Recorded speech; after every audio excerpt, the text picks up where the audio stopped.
What is going on? Back again with another review. In today's video, we're going to look at the 2025 MLB attendance numbers. Because we're recording this video in September, we are basically 1 month until the MLB season is over, which is pretty crazy to think about. So we're going to dive in and look at some of these attendance numbers. Now, we are currently using Baseball Reference to kind of figure this out, and we can look at all the data they have right here. So we have the 2024 attendance and the 2024 attendance per game. And they also have the 2024 games, which is not really accurate because it says 71 games for the Dodgers and a bunch of their teams are at 68 and 69, which, if you guys don't know, you play 82 home games in a season. So it's not really updated, I guess, in the games category. And I don't really know if any of the other numbers are updated, but we are at a similar spot in the 2025 season, which is why I wanted to make this video. And we can obviously see the 2025 games played, the 2025 attendance, the 2025 attendance per game. Then we have year-over-year difference, and then we have year-over-year difference per game. So all interesting data that we have right here. And across the board, we can see the leagues up. They had almost, 60 million in 2024,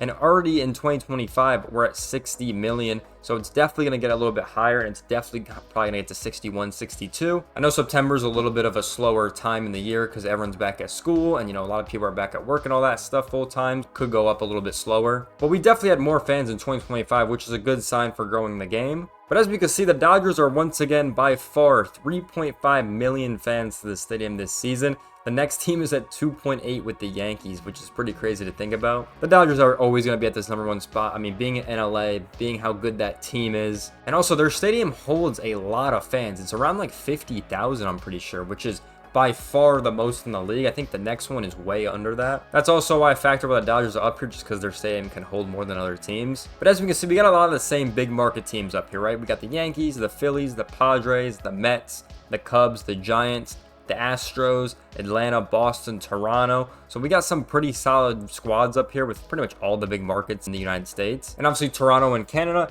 And then we have Milwaukee, who's at number 12, which is very surprising. 87,000 more fans than last year. So very solid season for them they're having. They're the best team in the league right now. So it's cool to see them all up a little bit higher than normal. I feel like there's a lot of shocking numbers on here, to be honest. So we're going to go through it. Let's actually sort by year-over-year difference, right? Because I think this is the big one you want to see for a lot of the teams, especially if your team was really bad in 2024 and got really good in 2025.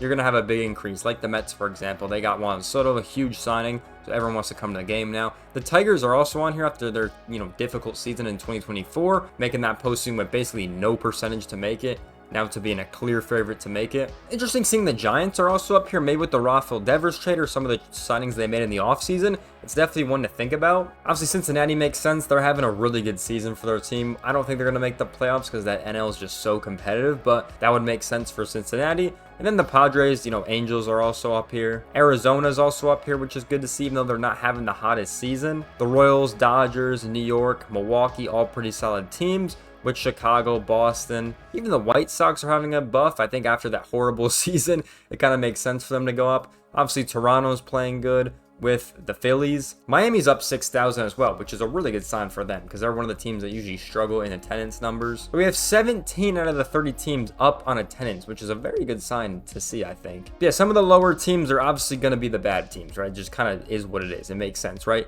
The A Stadium isn't holding as much as the Oakland Coliseum, and obviously it was their last season last year, so they're going to have a way more fans come to their games. Teams that aren't surprising are like Washington and Cleveland. They're not having the hottest of seasons. Seattle is really interesting, minus 61,000, just because they're having an incredible season. The Rockies usually draw pretty well, so they are a little bit down this year. I think because the team is the worst in the MLB, it's got to be said. Atlanta's also probably pretty down just because they're not having a good season, I would have to guess. Houston's a little shocking to me at 109,000. I think that's a little weird. The Twins make sense. The team is just horrible this season. The Rangers is really interesting because they're having a pretty good season, but interesting to see them down as well. Pittsburgh's down. Baltimore, the Rays, and the St. Louis Cardinals are the worst this season. Not surprising because the team is, kind of average. I'm not going to lie. The Rays, once again, are pretty down just because the whole move thing. And the stadium's obviously not going to hold it as much as the old one did. And then Baltimore's kind of struggling. Same with the Pirates on that side. But you can see the year-over-year difference.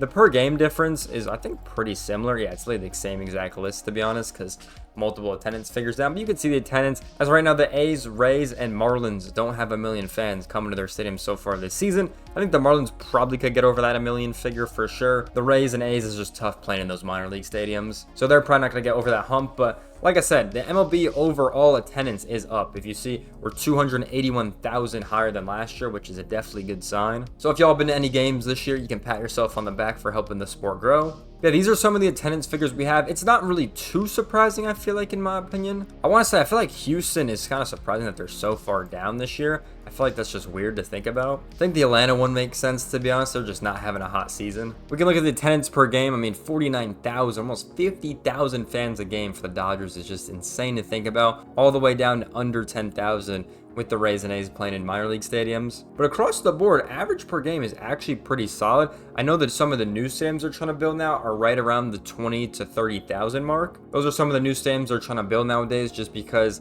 some teams struggle to get these figures up, but this year it's actually really solid. 14 teams are over the 30,000 mark, which I feel like is very good. And we have a lot of teams at the 29 mark as well, so they could definitely get over that bump. But overall, the league is doing very solid, at least with the average fans per game. And by the way, these are all numbers that have been reported. So for example, if I bought a ticket to a game and didn't go, I'm technically reported in the stat just because I bought a ticket. I'm pretty sure that's how they do it most of the time. But like, for example, if you have season ticket holders or whatever, and you couldn't sell those tickets or whatever, and no one's in your seat or you can't go to the game, pretty sure they count that most of the time. Pretty sure they do that to up the numbers, to be all the way honest. It can get a little skewed, but obviously a lot of this is true, right? Only 5 teams under 20,000 fans per game, so I feel like that's pretty solid. I mean, we could look at it last year, it was 4 teams under 20,000, so it's right around there. But overall, I feel like the league is just doing very solid this year. I feel like this year has been a lot of fun with a lot of different storylines. The playoff excitement is slowly arriving. I mean, there's not really a lot of change so far. I know the Rangers have been coming really close. They're like only 2 games out at this point. And the Reds that kind of dropped off in the NL, but we'll see what happens. But the 12 teams look basically secured at this point. But we'll see what happens moving forward with all these attendance figures once the end of the season happens. I think the takeaways from the attendance would have to be that